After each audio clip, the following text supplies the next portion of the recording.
Come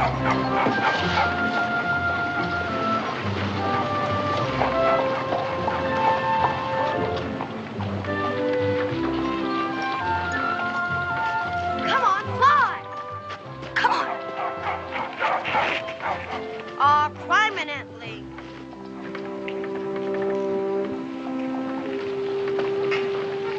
Hello, Israel. Hello, Mr. Franklin, sir. What are you trying to do, lad?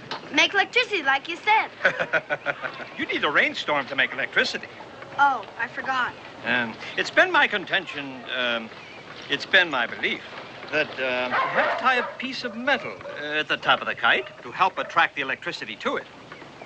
Of course, I don't know what these experiments will lead to, but this might be something considerable. They may help to make a vain man humble. You wouldn't mind telling me the story again, would you? Well, if you think it bears repeating. Well, sure, if I'm supposed to make electricity.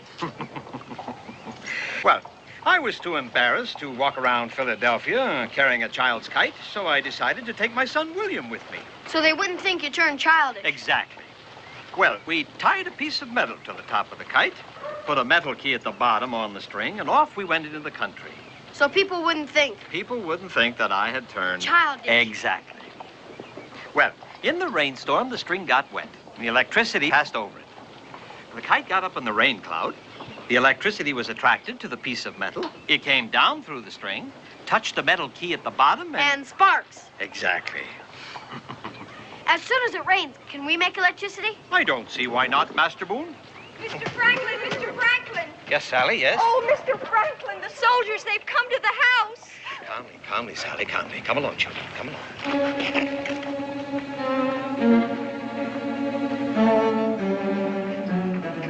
I'm afraid the sight of so many uniforms upset her, Mr. Franklin. No harm intended. Just what is intended, Sergeant? We've come to take your printing press away from you, sir. And if you try to stop us, my orders are to arrest you.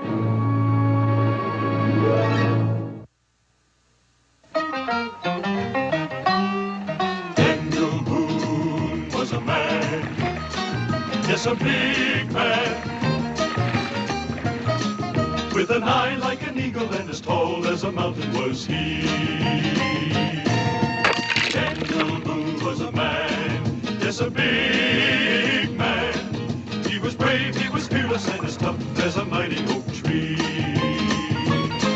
From the coonskin cap on the top of old Dan to the heel of his rawhide shoe, the rippin'est, roaring'est, fighting'est man the frontier ever knew. Daniel Boone was a man, yes, a big man, and he fought for America to make all Americans free. Daniel Boone.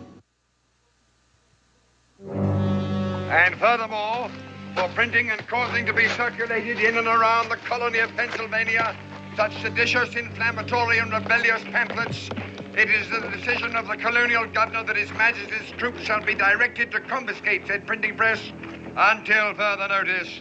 Signed, the Honorable William Denny, His Majesty's Governor of Pennsylvania. You know, Sergeant, if Your Majesty continues to treat us as treacherous, conspiring rebels, he may prove himself to be right.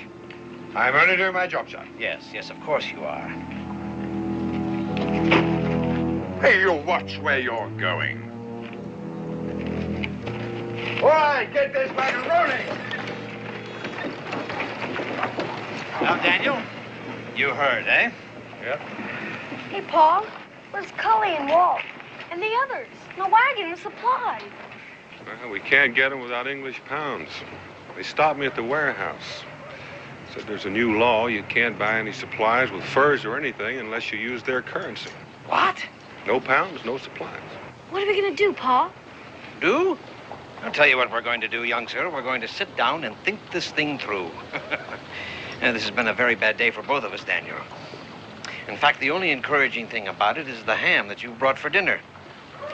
Well, many a meal has been lost for want of meat. Come along, son. Come along.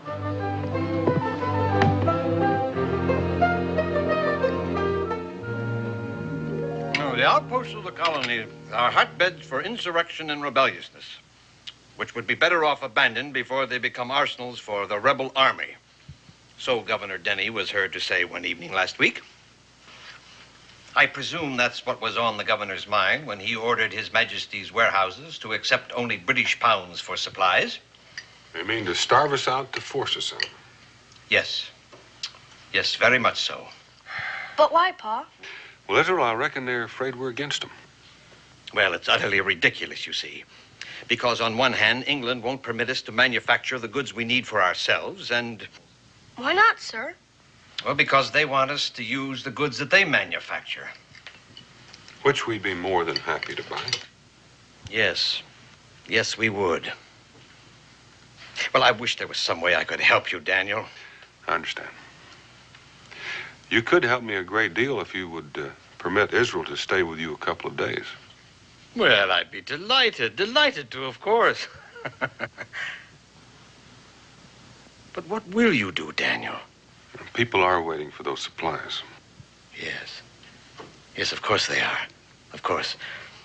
Well, it's getting quite past my bedtime. I presume you'll want to discuss your long journey with your son. Yes, sir, indeed I will. Now, you're sure about... Oh, no trouble at all. It's a pleasure having him here, actually. Well, good night to you both. Good night, Doctor. Night, Doctor. Good night.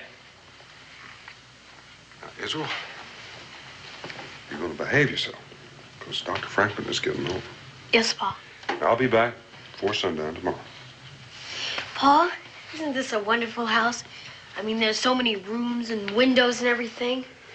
Yes, it does make our cabin look a mite plain and simple. I didn't mean that. I know. Why don't you and I get a little sleep? All right.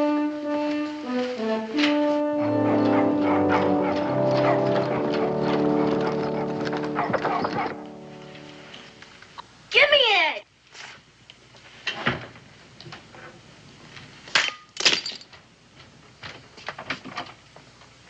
Mr. Boone, please, I must do my work. But we're Hey? your guests. Mr. Franklin, sir. Well, accidents will happen, eh? No matter. I'm sorry, sir. You can deduct it from my wages. But it was my fault, sir. I have to do my chores. Chores? He thinks he has to do chores, sir, like a servant or something. I've tried to tell him he and his father were your guests, and... No matter. I have to do my chores. You see, sir, that's how all this happened. We was fighting over who does the cleaning of the china. She's right, Master Boone. You and your father are my guests here, you know. I know. We've been other people's guests before. I know all about that. We've had people guest at our house, too. Lots of times, more than I can count. We have. You can ask anybody. Anyways, we're your guests, and I have to do my chores. That's just the way it is. You gotta help out the people who help you with your food and lodging. I see. It's just good manners, my ma says. Everyone does chores for them who help out with the food and lodging where I come from. Understand? Yeah, she understands, Master Boone, and so do I. We all know that people from the southern colonies have a reputation for good manners. It's all right, Sally. It's all right. Yes, sir. Well, young Master Boone, let's see if we can find some work. I mean, chores for you to do, eh? Good. What are they? Well, let me see. Oh, the kite. Do you realize, young sir, that I'm responsible for many more things than just pulling electricity out of the air? I think I heard my pa say something about a stove. Yes, I invented a great warming stove that circulated heat about the room.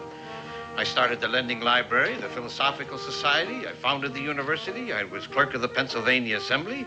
I started the fire insurance companies, the fire brigade. I was postmaster for the colonies for many years. Why, do you know that I even taught swimming? Did you know that? No. Yeah. Why'd they take your printing press away? Well, I guess they didn't like what I was writing about their king and his venal parliament and how they were trying to govern us. Oh, Yes. I see. Yeah, quite. Will they ever bring it back? Oh, yes, I guess so. They usually do after a spell. When? Oh, in about a month or two, I should imagine. Oh. You interested in printing, young Master Boone? Yes, this is where my printing press stood before they took it away. Her? Yes, the female pronoun is always bestowed upon man's favorite things, Israel, the things he loves the most and he cannot do without. A sailing ship is called she. She takes the waves gracefully, sailors are heard to say. A good carriage is she, a good rifle is she. And my printing press is as temperamental and as delicate and capable of doing beautiful things as is a lovely woman. But why? Well, you'll understand when you get older, son. Well, my press stood here, as I said, and they call it a press because, in fact, the blank paper is pressed up against the blot ink, the same way that a wine press squeezes the juice out of grapes, or a cheese press... Wait a moment. Wait a moment. My printing press works the same way that this cheese press works. As a matter of fact, if I wanted to, I could probably get this thing to work. We could? Yes. It would take a little fixing, of course. Well, the cheese press doesn't come down low enough, but we could put wooden blocks in here to raise it up, and then the type would be locked in. We could slip a piece of metal between the paper and the type. We would have a uniform impression, and therefore we could print. You could? Yes. Would you like to see your name in print? You bet. All right, come along, then. Come along, Israel. Yes, now, if we were to print your name the same way that it was pronounced, it would come out Enub Lirsi. What? That's right. If we were to print your name the way that it was actually spelled, it would be Enub Lirsi. Lurpsy? But you spelled my name upside down and backwards, too. Upside down and backwards. Come around and look. Oh, I see. Now my name is spelled right. I mean, you have to put everything, all the letters and words, upside down and backwards before you can print them? Everything. Can you really get that to work like a printing press? Yes, I think so. With a little ingenuity, which in all immodesty I admit to having. Could you please, I'd consider it a big favor, print my name on a piece of paper? You see, I'd never seen my name printed before. I'd keep it forever and I'd take it wherever I go. Well... You can't really get it to work, can you? Yes. Yes, I think I can, young man, but the insurmountable problem is that we have no ink. No ink? No ink. You saw the soldiers pouring the ink out of the bottles when they took away the printing press. Yes, but I mean, can't you just go to a store and buy some? No, the ink comes from England. And they keep it under lock and key. And they give it only to printers who promise not to print rebellious or seditious pamphlets. Oh. I've been experimenting with several recipes for ink, but unfortunately, I've not been very successful. I've tried everything, but nothing seems to work. The ink isn't black enough. I've used rainwater and alum, gum arabic, sugar, logwood chips. I've boiled it and strained it, but nothing seems to work. It doesn't hold the paper. The black just seems to fade away. Oh. I've tried everything, Israel, everything. Tapwood roots, powdered rocks, certain kinds of earth, but...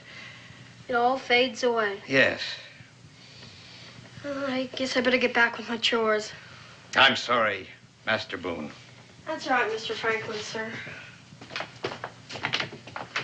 Pa! Pedro, you been behaving yourself? Yes, Pa, honest. That's good.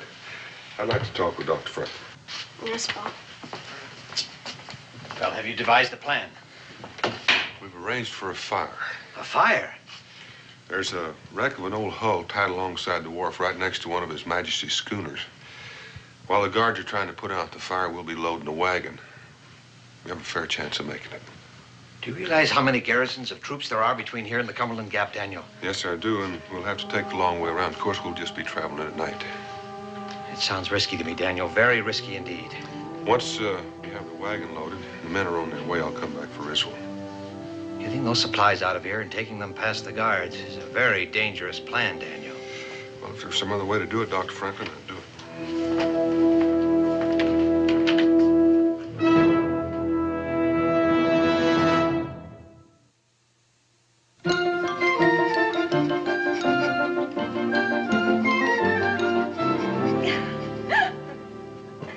I shouldn't be laughing, I guess. It's my work you're doing for me, Master Boone, for which I thank you. Well, what have we got here, eh? Just doing my chores, Mr. Franklin. You seem to be doing more than your chores, young Master Boone. Well, now, he's able to do a full day's work, Dr. Franklin. Don't be discouraging him. Excuse me.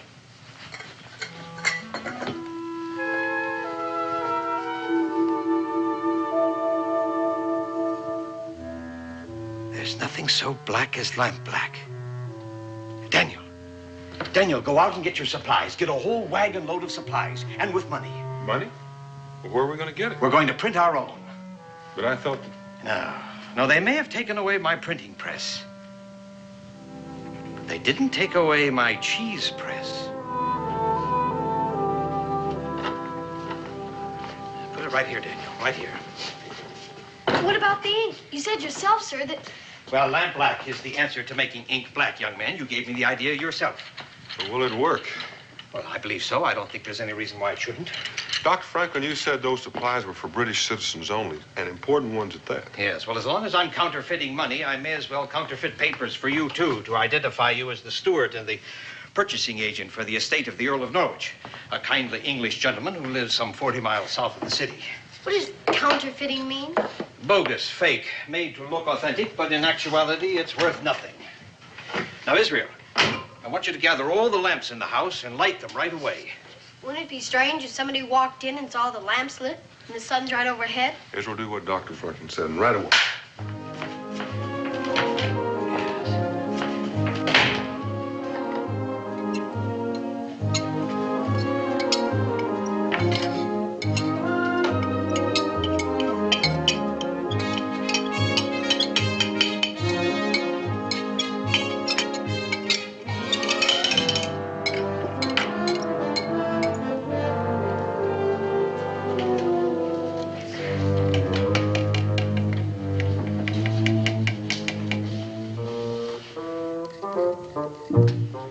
Think it'll work, Pa? Think you can really make money? What's that? What's that you're whispering over there, young man? Nothing, sir. Think I'm a foolish old man, do you, huh? No, sir. Huh? Don't think I can print money like this, do you, huh? Well, And don't forget, young man, I am the man who brought the electrical fire from the sky. yes, sir.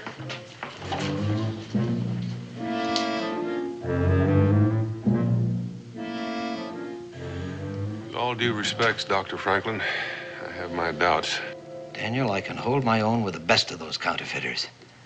When I first learned the printing and engraving business, I copied and copied and copied everything that I could get my hands on until I learned how it was all actually done. But the ink, It's beginning to look like ink. well, I hope so. As a matter of fact, I'm always very enthusiastic about my discoveries until I discover that some of them don't actually work. I didn't want to dampen Israel's spirits. But several months ago, I hit upon the idea of using black beetles to color ink. People thought I was daft, of course. I sent Sally and her family out scouting all over Philadelphia, buying up all the black beetles they could find. I used several hundred of them. I must admit, I felt rather like a monster drowning all those poor black beetles for nothing.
George. By George, if I were any younger, I'd have quite a career as a counterfeiter. Looks perfect to me. How many are you going to make? How many do you want?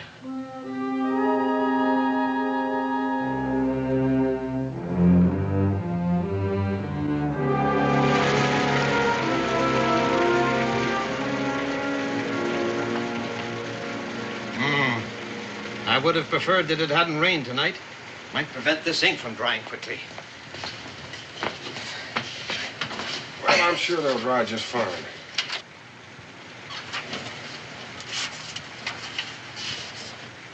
What's the matter, son? Nothing, Pa. Oh, just hungry, I'll wager. Say, did I tell you about all the work, I mean chores, that your young man did for me here today? Yes, sir, you did. He does you honor, Daniel. Israel, where are you matter, son? Sorry, Mr. Franklin, sir. It smells like that supper's almost ready. Come on.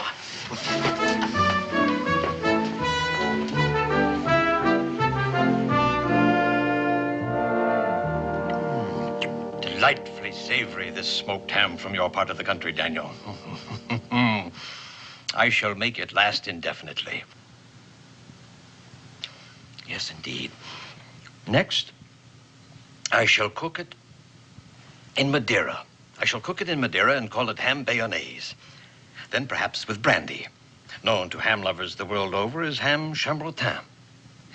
Then perhaps with braised sauerkraut, sausages, and potatoes.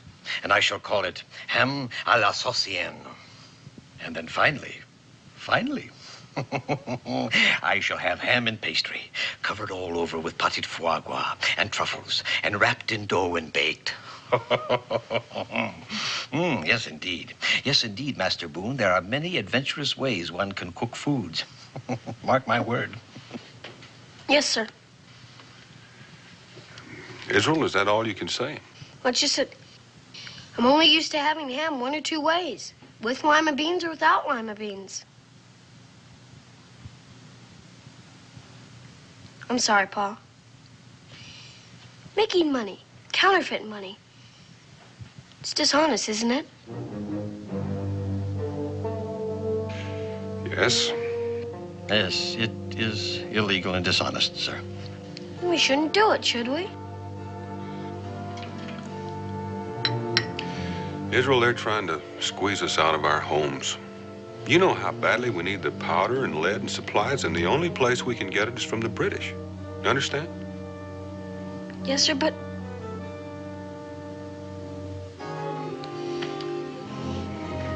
I'm sorry, but you always told me never to do anything if it was dishonest. Son, it is true, if I buy supplies with counterfeit money, that I will be cheating the British Army out of money. But you and I both know that we've got to get those supplies. Yes, sir. But it's dishonest. Master Boone, I believe you've pointed out, how shall we say, an embarrassing flaw in our plan. Sorry, Mr. Franklin, sir. That's quite all right, young man. You were quite right to bring it up. I'm glad that you did. I'm proud of you. And as I said before, you do your father honor, sir. Thank you, Mr. Franklin, sir. And I believe the only way to correct this dishonest thing we are doing is to keep track of the serial numbers as we put them on the bills. Serial numbers? Yes, and after we've gotten this ridiculous law abolished, we shall approach everyone holding these counterfeit notes and exchange them for real money. And upon that, sir, I give you my word. We can leave the furs with Dr. Franklin, and if there's not any real money, he can use the furs. Now it's honest. Quite so, sir. Quite so. Excuse me, sir, but there's some men out back, dressed in buckskin, asked to see Mr. Boone. It'd be Cully and the boys. Let's go out, Israel, and tell them about the change in plans. No, they want to see you soon. Well, I shall want to see them too, Daniel. Speaking of buckskin, you'll be needing city clothes, won't you? Oh, mine won't do. Mine won't do at all, Daniel. Come along.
Follow me, sir.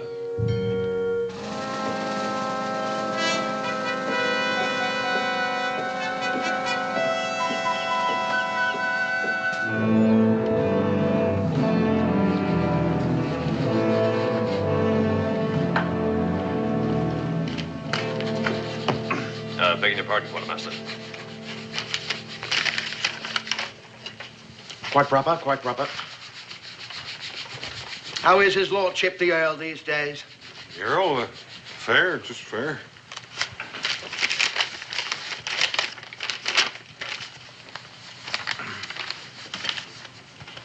Now, what's this? 10 barrels of gunpowder? What's his lordship going to do, blow up the old south of Pennsylvania? What does he need with all that powder? Oh, tree stumps. The meadows are full of stumps, and the Earl told me to blast them out, and blast them out I will. But that takes powder, and lots of it. I see. You'd better inform His Majesty's troops in your village what you're going to do, so they don't think you've started a war. I'll do just that. Good. I'll try to get you loaded up in time to leave first thing in the morning. Well, with all due respect, Quartermaster, I have to be back tomorrow midday at the latest. Those were my orders. I don't mind helping your men load my wagon, but we have to do it now. Now? Well, that's terribly inconvenient, Mr. Wharton. That's most inconvenient. You see, there's a bloody inspection here today. Captain Thurlow takes a fit, he does, if this place isn't looking neat and tidy. And if I were to take my men away from the cleaning to fill your order. Well, I wish I could wait, but I can't. Perhaps if I spoke to Captain Thurlow. I've heard the Earl speak of him many times. Oh, no. No, sir, that won't be necessary. No, we'll have your order filled on the double. Smythe!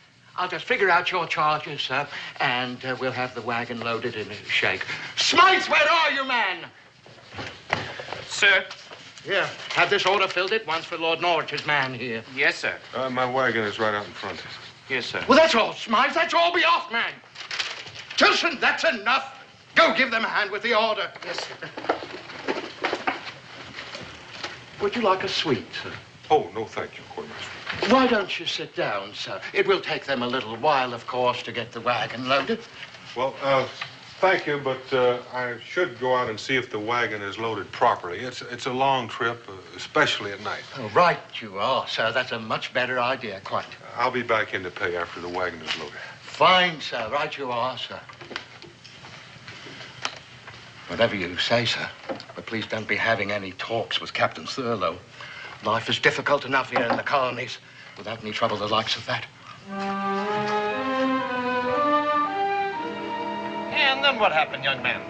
Well, I picked me up a branch from the closest tree, and then I whopped that bar on the nose every time he came close. I finally got the idea I wasn't going to be his dinner. Then he walked away, rubbing his nose all the way. That's amazing, amazing. You know, I've never even seen a bear. Can you believe that? You haven't?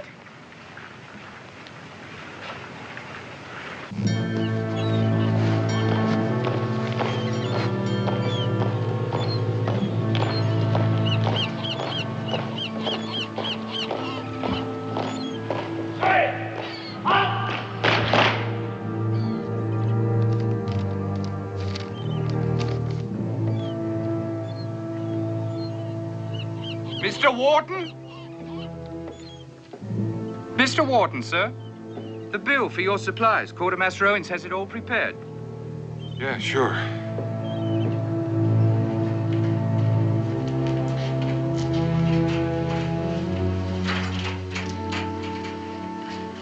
Well, that didn't take long now, did it, sir?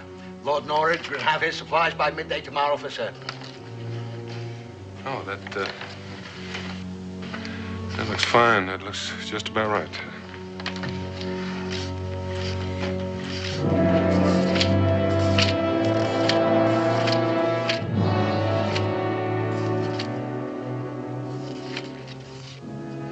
Thank you, sir.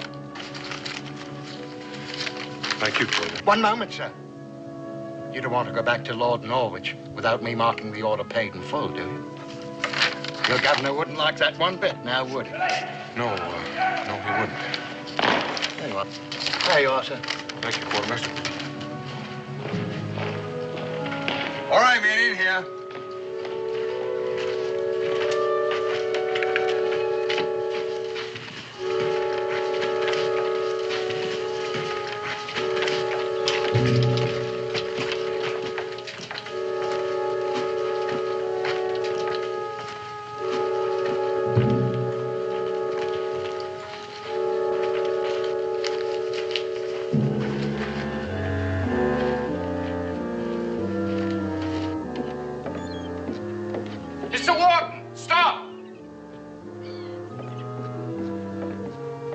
compliments of Quartermaster Owen, sir, but you've paid £5 too much for the goods you've got. Too much. You're certain? Yeah, Quartermaster Owen's counted it over 3 times, he did. Why don't you give this £5 note back to Quartermaster Owens as a proper reward for his honesty and tell him I suggested share it with all of you men. Well, thank you, sir. That's very generous, I'm sure, Mr. Wharton. Thank you, sir. Not bad, Quartermaster at Arms. Not bad at all. Sergeant Ridley. Ah! Put Corporal Smythe down on report for being late for inspection. Yes, sir. Sorry, sir.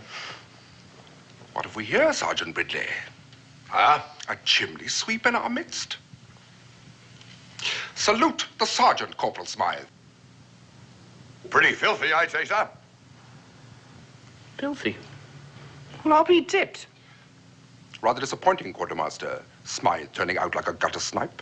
Shocking, sir. Quite. Well, let's hope the supplies are neat and trim. Yes, sir. Quartermaster at Arms. Yes, sir. Your hand, sir. It's filthier than Smythe's. I can't believe my eyes, sir.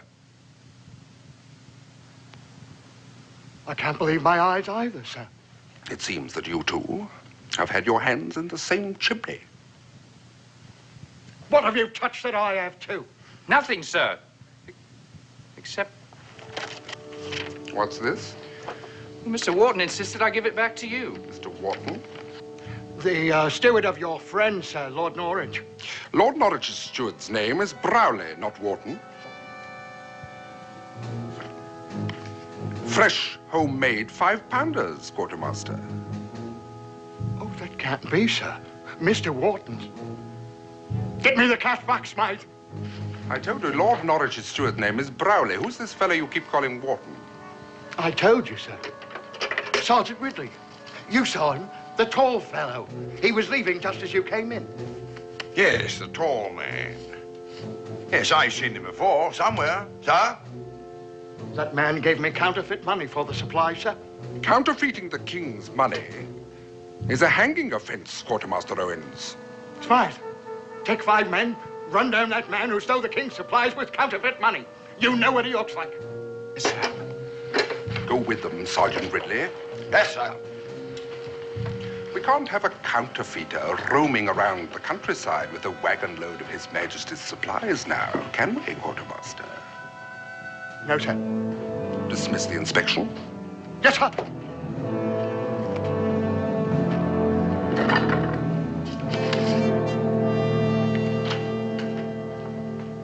Well, what are you printing there, young Master Boone?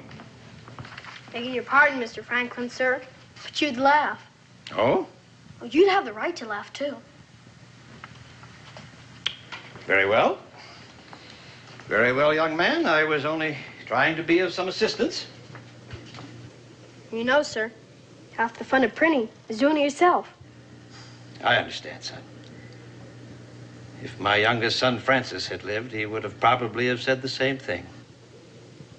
Sorry, sir. Guess I wasn't being very neighborly. Well, let's see what you've printed then. Ah, Israel is the best shot in Boonesboro, eh? I told you, stupid. No, not at all, not at all. It's a marvelous beginning, actually. Shows boldness, a certain immodesty, a quality which is very much admired in the communities and the frontier like Boonesboro. Thank you, sir. You miss your home, do you? Yes, sir. Well, I understand. But you know, it's quite wonderful here in Philadelphia, Israel. All the great ships tying up at the wharves and people from all the different countries of the world. Well, you'll be home soon, son. You'll be home soon.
Let's have those fresh horses, Cully, and fast. We just about gave you up. Well, it's all there, Cully. Looks like these horses have been running away from something. You don't say.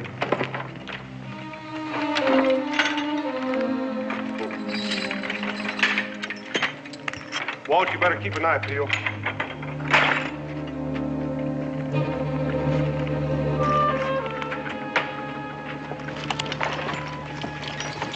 You got a barrel full of soldiers on your tail, Dan?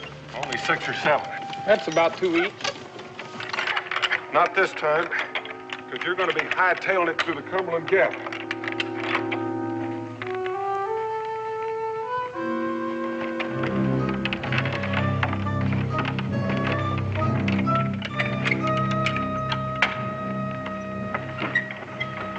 Tell Rebecca Isn't and I'll be along in a couple of days. And you better not come back wearing those clothes.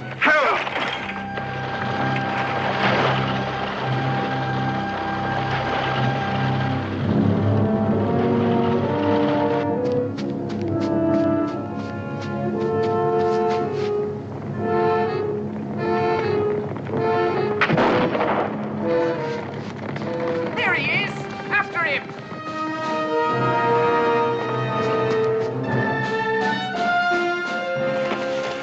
That's him, all right. What about the wagon? It must have broken down somewhere. We'll see it better in daylight.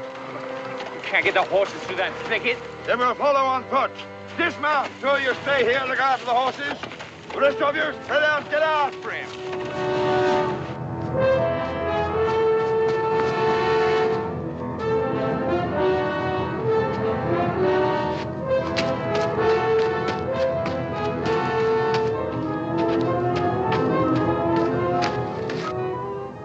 I know where I've seen that man before.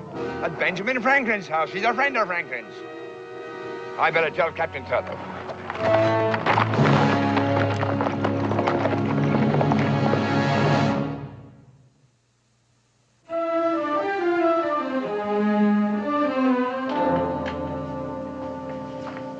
Well, how did you like that ham of bayonnaise, young Mr. Boone, eh? It's almost as good as with lima beans.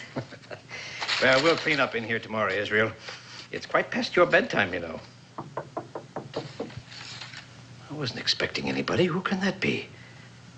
Stay in here, Israel. Stay here.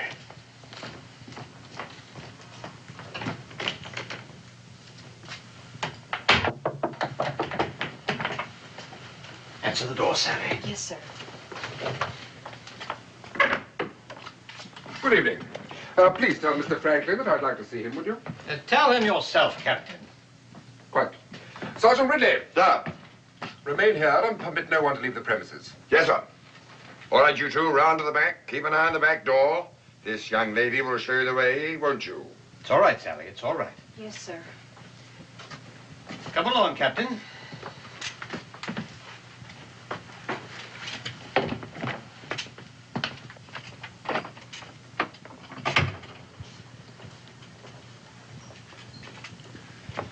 A man appeared at His Majesty's warehouse at the wharf today and purchased supplies with counterfeit currency, Dr. Franklin. How enterprising of him, Captain. A hanging matter, Dr. Franklin. My man Ridley identified the man as a fellow seen entering your house. A man you addressed as your friend. He cannot, however, recall the name by which you addressed him. He was accompanied by a young boy, Ridley recalled. That would have been Tompkins, a friend of my son's who was bringing my grandson to visit with me. Your man Ridley has a very good memory, Captain. Sergeant Ridley! Yes, sir. Was the man's name Tompkins? No, sir. Search the house, Sergeant Ridley. Yes, sir. Now, look here, Captain. You've got no right to be breaking in here. Perhaps Ridley's memory is better than yours, Dr. Franklin. I shall see to it that your superiors hear about this illegal conduct of yours by tomorrow morning's mail. Your contempt for His Majesty's administration of these colonies is well known, sir. I may be a bit brash, but I remain quite logical. Of all the men in Philadelphia, you were the most likely to have printed such counterfeit notes. I take that as a compliment, Captain. May I remind you, sir, this is not quite the same thing as printing those annoyingly slanderous, seditious pamphlets. Printing the king's money without his permission is likely to be taken far more seriously by the crown than mudslinging. Very well, I confess. Take me to the stockade. I am not amused, sir. No, I confess, Captain. To err is human, to repent divine, to persist devilish. Really, sir? Well, are you going to take me or not? You're too eager, sir. Sir, no man, no boy, no printing press. We searched every room in the house except the one across the hall. It's locked. Will you open it, sir? Well, if you want my confession, Captain, I demand that you take me to the stockade right now. Then we shall have to knock it down.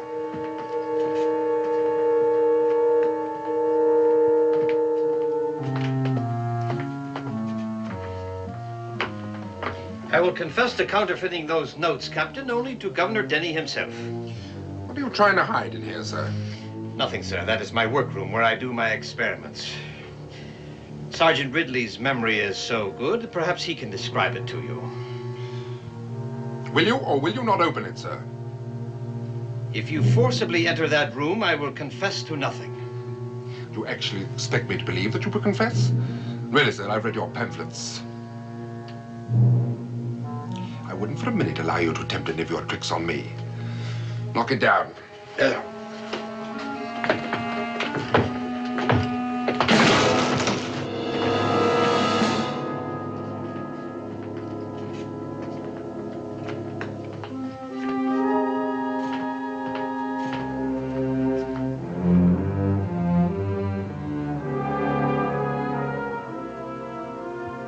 You were trying to trick me, weren't you, sir? Into a false arrest without evidence. Could have forced me to resign my commission, sir. Yes, Captain. I should probably have had a full account of it published in the London newspapers. It's such a sad commentary on the times, that seems to be the only amusement left to me today. I think it only fair to warn you, sir, that that day is not far off when crimes against the crown will be reason enough to silence the guilty parties permanently, regardless of their influence and popularity in high places. I take it that means you will return my printing press in time for me to have the honor of being the first man permanently silenced for my country?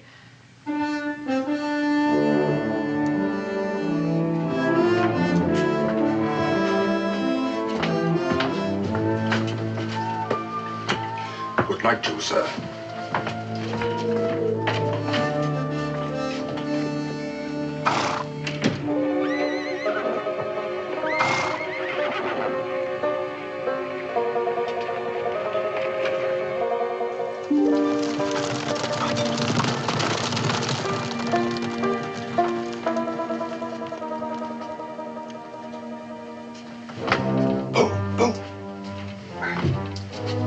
Well, they're gone. The supplies are on the way to Boonesboro. Excellent. Where's Israel? Well, I don't know. You mean you don't know where he is? No. I left him in here when the soldiers arrived. Everything we were using to print the notes was scattered all over the room. When the soldiers broke in, I expected they would find Israel here and all the evidence, but he must have cleaned it up, as you can see. Evidently, the boys cleaned it up. But I don't know where he is.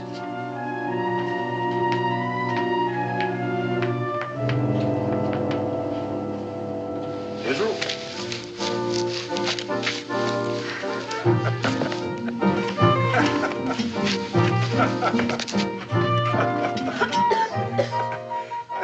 I taught him to hide in the chimneys during Indian attacks.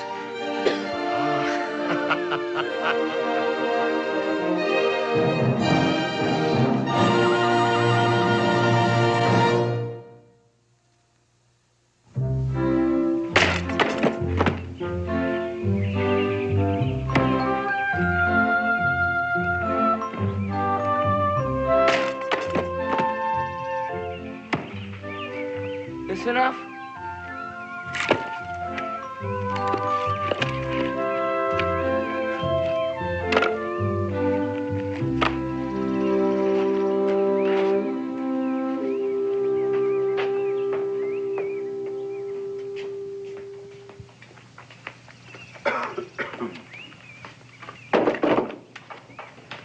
Zeke, Yes, sir? you know, it's awfully nice of you to be helping Israel like this, but I do hope you leave something for him to do. Oh, no, ma'am. I'm doing them all today. And tomorrow. And the rest of the week. The rest of the week? Yes, sir. Say, it's very friendly of you to help Israel this way, especially after the disagreement you had, but... Well, why are you doing them, Zeke? Yes, why? For money. Money? What money?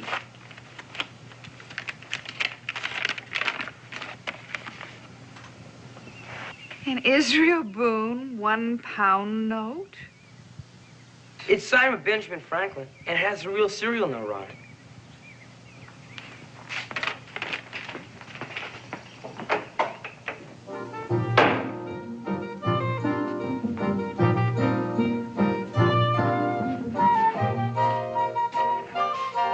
Israel?